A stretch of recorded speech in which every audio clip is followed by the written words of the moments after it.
What is good, my reflections? What is good, my babies? We back here for part 2 for the youngest one to ever motherfucking do it. The king is here, the king is here, the king is here. Hit that like and subscribe button, baby. While you over here with Thunder ain't there, baby. You want part 3? Drop it in the comments. Let's get it. Amarna. Nefertiti wept as she had never wept before. "I," she finally yelled. "Bring me I. I need him right this minute. Now." The royal scribe came running into the pharaoh's bedroom. Nefertiti was slumped at the foot of the bed, her supple frame hidden in an elaborate robe. The pharaoh lay on his back, unclothed, covered only by a scrap of bedsheet Nefertiti had laid across his lower body. "He's dead," Nefertiti said before I could utter a word. Their eyes locked, and in that brief exchange, in the fire of Nefertiti's eyes, the power in the royal palace shifted inexorably in the new widow's favor. She was no longer the wife of the pharaoh, but ruler of all of Egypt. She was divine. And I was still just the scribe. That is, if she allowed him to live. I cleared his throat. "What happened?" "What do you think happened, scribe? Isn't it obvious to you? I could barely get him off me."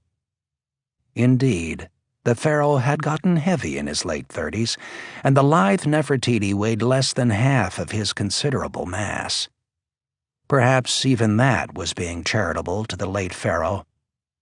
I had a clear mental picture of the queen's bronzed biceps straining to shove her dead mate off her after his final collapse. "I'll see to his burial, Majesty," he said. "I will do everything." "And send out the messengers," Nefertiti commanded, her lower lip quivering. "Send them to Thebes and to Memphis. Announce to one and all that the great pharaoh is dead." "Majesty, do you think that wise? I mean, until we know who will succeed Akhenaten?" The royal scribe looked at her insolently. To be sure, I was a powerful man in the kingdom, and he balked at taking orders from this woman, or any woman. Nefertiti glared at him. "Have you forgotten that my husband fathered a child with another woman?" Her voice dripped with sarcasm. She had also given Akhenaten an heir since arriving in Amarna, but the child had died. "When the time comes and he has grown into a man, I will place my husband's son on the throne. But for now, I am the pharaoh, I. Make no mistake about that." She paused and looked at Akhenaten once more. "Now, leave me with my husband. Go, do your duties." I lowered his eyes and spun on his heels, then charged from the sun-filled room. He would do as he was told. For now, anyway. Chapter 28. 1335 B.C. Amarna. Nefertiti gazed down at her husband. Then she sat on the bed beside him, gently running her hand across his shaved head. She traced a lone finger down to his chest. Then she stroked his face, memorizing every detail. These would be their last moments together, and she wanted to remember him as the powerful man he had once been, not the weak and whimsical pharaoh he had become. Nefertiti shuddered to think what would soon happen to this body she had known so well. She placed her index finger atop the bridge of his nose. The royal mummifiers would start here, slipping a long wire up the nostrils into that marvelous and eccentric brain. They would spin the wire until the brain's gelatinous tissue broke down and revealed itself as gray snot running out of the nose. They would then turn the body over, positioning the head at the edge of an alabaster table to let the brain pour into a bucket glazed with gold. Nefertiti now placed her hand low on her husband's groin, anticipating the spot where they would slice him open, shove a hand up inside, and yank out the internal organs. Who would do this task? Would it be some vile little man with a filthy beard and dirt under his fingernails? Or a professor, a stately academic chosen to mummify the king because he was more knowledgeable about the ways of the afterworld? She smiled as she placed her hand atop his sternum, the spot where she had laid her head so many times and felt the beating of his heart. At least they would leave his heart intact. Like her people, she believed the heart was the source of all knowledge and wisdom. Akhenaten would need its greatness to cast the spells that would reanimate his corpse. 70 days, she thought. That was how long it took to finalize the mummification process. 70 days until her husband's body would reach the afterworld.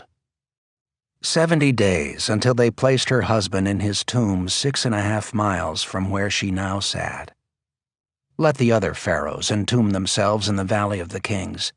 Akhenaten had chosen a spot just outside his beloved Amarna, a glorious valley all his own, bathed in sunlight so that he might delight in the wondrous majesty of Aten forevermore.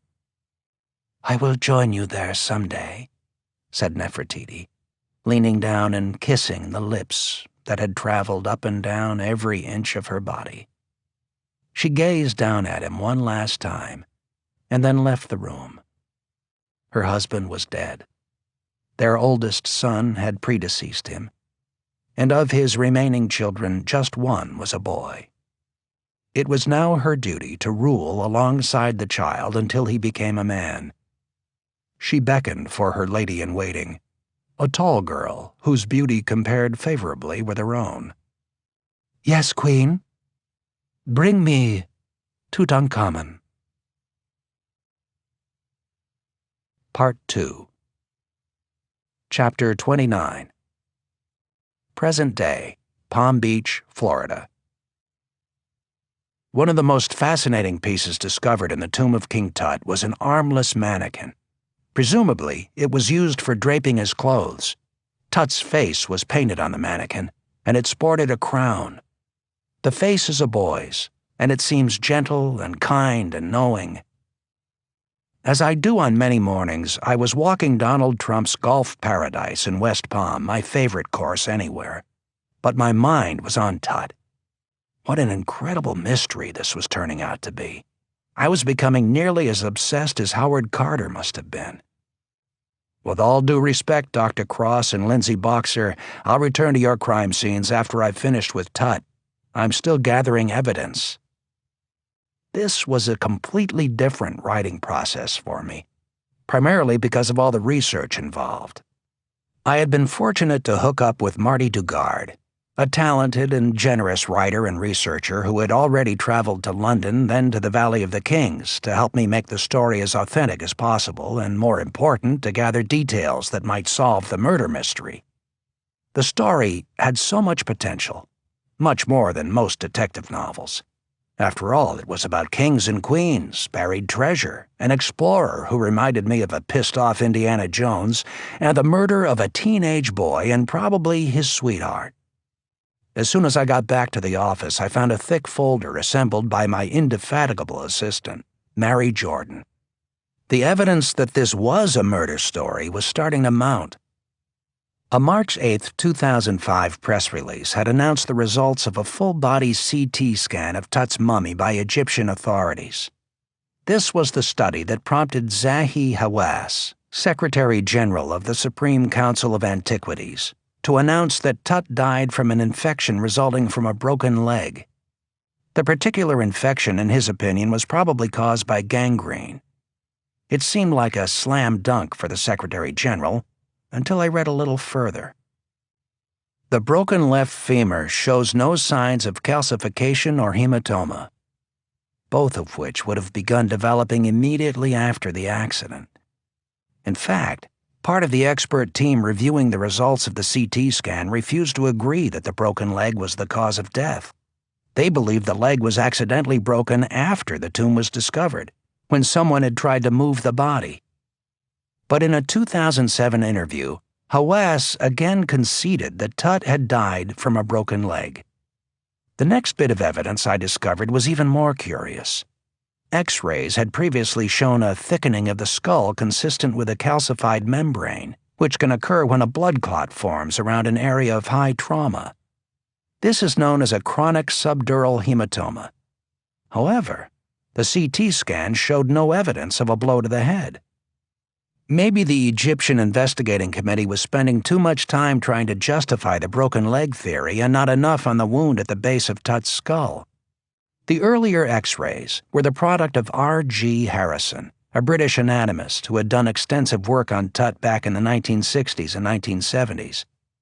Not only had Harrison X-rayed the skeleton, but he had taken the rather extreme measure of separating the skull from the other bones and X-raying it individually. Based on his findings, Harrison suspected foul play. This made sense to me. A subdural hematoma could develop if somebody whacked you very hard on the skull and you survived the blow, only to die some weeks later. In the meantime, the bruise from the blow would become a blood clot, and that blood clot, the chronic subdural hematoma, would calcify. All of which made me wonder why anyone would say that TuT had died from a leg fracture. A contrarian position seemed more likely, and that got me excited. Based on the results of the 2005 report combined with the 1969 and 1978 X-rays, it appeared that TuT's leg had not been broken during his lifetime, and that he had suffered a blunt force trauma to the back of the skull. So, if TuT had been murdered, possibly clubbed to death, who did it?